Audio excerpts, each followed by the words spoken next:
There we go. Okay, I was recently asked a question that I thought would make for an interesting topic of discussion. What do you feel are the best and worst arguments that have been made against antinatalism? I'm going to be speaking entirely from a practical, ethics-based point of view, so I'll be leaving out the ethics are completely subjective, nothing can be known for sure, type of arguments that can be applied to virtually any ethical standpoint. And I realize that this topic can be an incredibly distasteful one for obvious reasons. So I especially appreciate those of you who fundamentally disagree with the philosophy for watching this video and hearing me out. It can be beneficial to expose ourselves to viewpoints that aren't our own, even if only to try and develop a better understanding of where the other side might be coming from. So to start, I want to begin by addressing what I feel are the absolute worst common arguments, just to get these out of the way. And if you'd rather just skip ahead to what I find to be the best arguments, I left timestamps in the description of the video. The majority of the worst arguments that I've seen made can safely be placed under the having a child for the child's sake category. The people who claim that you're doing the potential child a favor by bringing them into existence. They will say things like, just think about all the potential for joy that they would stand to experience. To which the response would be to think about all the potential for suffering that they'd stand to experience, and consider how much more visceral and persistent these states can be in comparison to states of pleasure or contentment. Consider how difficult or impossible it is to hold on to pleasure, and how difficult or impossible it is to escape from the innumerable sources of suffering that can be experienced. No escape until death, which is oftentimes a terribly crude, abhorrent process. The absolute depths of suffering are far more disvaluable than pleasure is valuable. And there are good arguments to be made that what we perceive as pleasure is merely the alleviation of some form of suffering or deprivation. That the value of pleasure lies not in the perceived pleasure itself, but in the temporary relieving of a deprivation. And if it can be said that there is any intrinsic value to be found in blissful states of being, they are far outweighed by these states of agonizing suffering. The vast majority of the good, virtually all of the good, is simply the removal, the alleviation of the bad. And the alleviation and prevention of severe suffering is of far more importance and value than the cultivation of joy or pleasure. And this is often met with something to the effect of, okay, yes, life is primarily suffering. But overcoming suffering and adversity is one of the most valuable, meaningful things that one can experience. And you are depriving the non-existent of the opportunity to conquer these hardships. To which my response would be that, of course, there's potential value in overcoming certain forms of adversity for those of us that already exist. There's no shortage of examples to be found of human beings squandering tons of potential and causing themselves and others tons of needless suffering out of a lack of respect and understanding for the capacity to suffer that exists in all of us. Without certain forms of struggle and discipline, there can be no growth. And suffering has the potential to teach us valuable lessons that we otherwise never would have learned. I'm not denying this for a second. But imposing the potential for great suffering onto a being in the hopes that they'll come out the other side stronger for it would clearly be incredibly irrational and unethical, especially from this having a child for the child's sake perspective, and especially considering that in the vast majority of cases, suffering does not act as a constructive catalyst for growth. No, most of the time it robs people of potential for good. Consider the majority of lifelong drug addicts and violent crime offenders who come from incredibly rough, oftentimes traumatic upbringings. People who are abused as children are far more likely to stay with abusive partners or become an abuser as an adult. People who are raised by horrible parents are far more likely to become horrible parents. Everyone loves a good underdog story. But those who are able to transform their excess suffering into compassion and go on to live fulfilling lives, these people are the incredible exceptions, but not the rule. The vast majority of the suffering that has occurred on this planet has been entirely non-constructive. Just eating away at the inflicted individual until their inevitable death. More often acting as a harmful catalyst for further purposeless suffering rather than as a catalyst for meaningful growth. The majority of the people who make this suffering is good type argument are acting as though they have some accurate conception of what it feels like to completely succumb to the absolute worst of it. And it's clear that the majority of those who do have more of a conception of suffering, those who are caught up in it with no foreseeable end in sight, it's clear that these people are attempting to cope and justify the suffering that they are having to endure. And this is completely understandable. There's no use in dwelling on things that are entirely out of our command. And if there's a way for us to be more accepting of our own unfixable predicaments, then this is of course ideal. Maybe even if acceptance can only be reached through a form of self-deception. The issue arises when certain forms of delusion end up contributing to even more purposeless suffering, as is often the case. Like when people go to such great lengths to justify their own suffering that they begin to justify suffering for its own sake. They come to the realization that much of their own subjective suffering has helped them in becoming a better, stronger human being, so they make a giant leap and claim therefore suffering is good. To sum it up, the non-existent are not being deprived of anything. There's no reason to create need that doesn't need to exist, especially considering the potential for extreme suffering that you would be opening them up to. A level of suffering that is beyond our comprehension.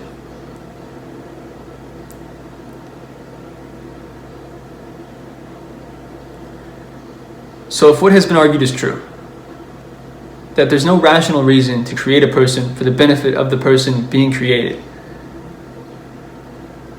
then is there at least some rational argument to be made for the sake of having a child for the sake of others, for the sake of the parents, the family, society, or the human race at large? Even given how fundamentally selfish many of these arguments are, I do believe it can safely be said that these truly are the best arguments that have been made against antinatalism, or at the very least, the not as bad arguments. And this is because there's at least a chance at a rational argument to be made from a consequentialist perspective. That a given couple could have a child that could go on to help relieve and prevent more suffering in the world than they would cause or endure themselves. That they could go on to become one of the relatively minuscule beacons of light in this cold, dark world of ours. This incredibly ambitious reasoning for having a child can safely be summarized as forcing them into a very messy, very risky procreation sort of Ponzi scheme. Right off the bat, it needs mentioning, and I don't think many would disagree, that the vast majority of people don't go on to help relieve and prevent more suffering in the world than they cause or endure themselves. So already this is a hell of a gamble. And then you throw in the fact that no one chooses to be brought into existence to begin with. So not only is it a hell of a gamble, but it is a gamble that you are taking on the behalf of your prospective child. A gamble that is guaranteed to result in various forms of suffering and eventual death. Again, along with there being a very real possibility of your child experiencing a level of purposeless suffering that is far beyond your current comprehension. A level of suffering that you yourself would never willfully endure. But with this said, though, it is clearly a gamble that people are never going to stop taking. and the people who are the least fit to take the gamble are far more likely to roll the dice.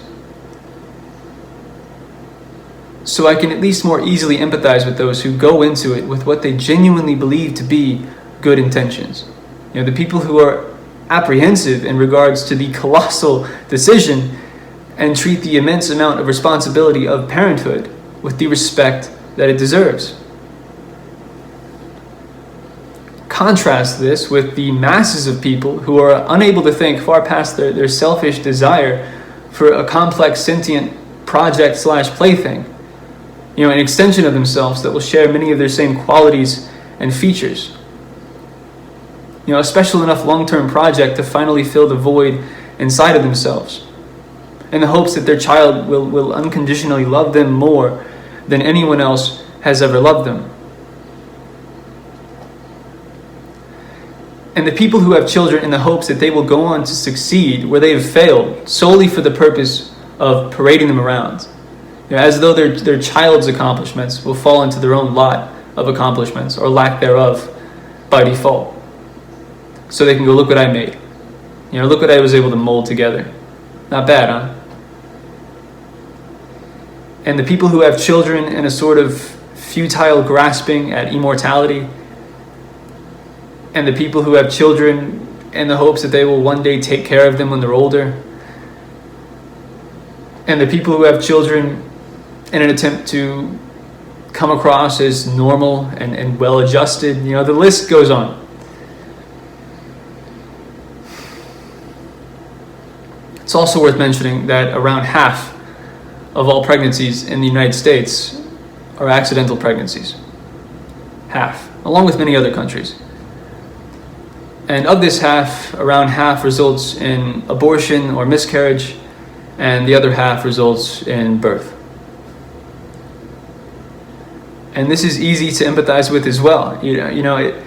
Especially when you're young, it is so easy to get caught up in the heat of the moment.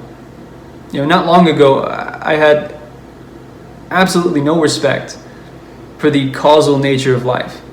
No appreciation for the potential for consequences that can come about as a result of such carelessness.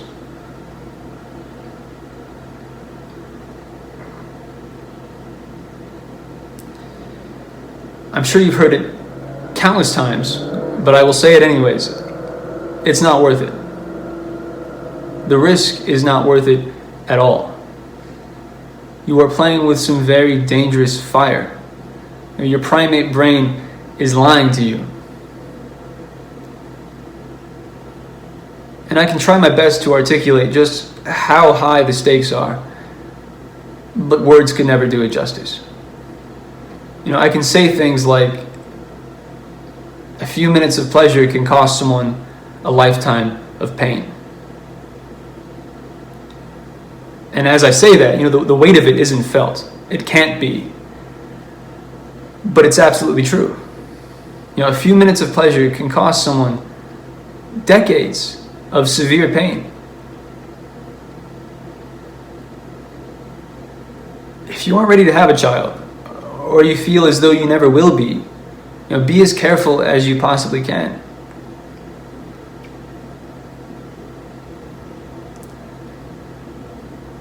But even in regards to those who would make some of the best parents, I would argue that there are far less risky, far more constructive ways of putting their time and resources to good use than having a biological child.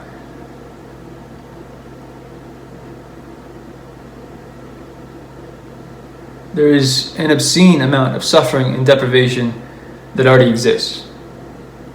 Rather than likely just contributing to more of it, we have an opportunity to lessen some of the incomprehensible amounts of it that has already taken place. Which I admit often feels completely futile, given how much of it is occurring and how distant it oftentimes feels from our own lives, our own worries and desires. And it's far more difficult for human beings to care about the welfare of children that aren't their own. But from the same consequentialist perspective of having a child for the sake of others, this is a far more reliable way of going about doing things. For us to at least try and put out some amounts of the fire that is all around us while we're already here, rather than forcing another child to try and maneuver around the flames.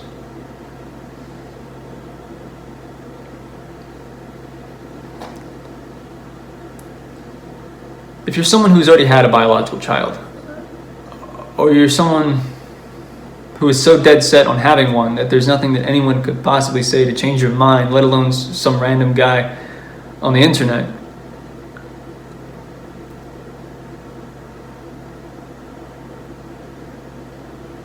I think the best advice I can really give is to frequently remind yourself of the potential that exists as a result of the decision. You know, the potential in its entirety, both good and bad. These frequent reminders are crucial due to how inconsequential the trivial day-to-day raising of a child oftentimes seems, especially from the outside looking in.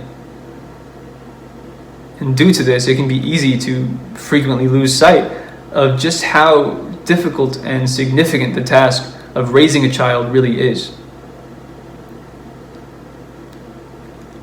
Because it is true that there are horrible things that can happen to your child, and there are terrible things that can happen to others as a result of your child, either directly or indirectly, that will be entirely out of your control. But it is also true that your behavior as a parent has the potential to leave a gigantic impact on who your child becomes, what your child endures, and what kind of an impact your child will have on the lives of others.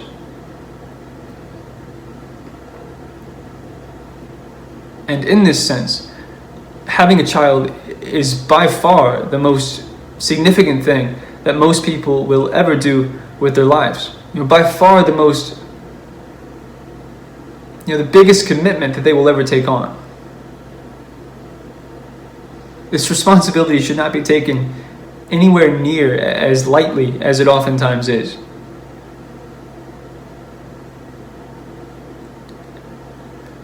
Simply put, if you're going to play as Dr. Frankenstein and conjure up a human being, at least make sure that you are prepared for the task at hand. Or at least make sure that you are prepared to lead by example. Because there's a hell of a lot at stake.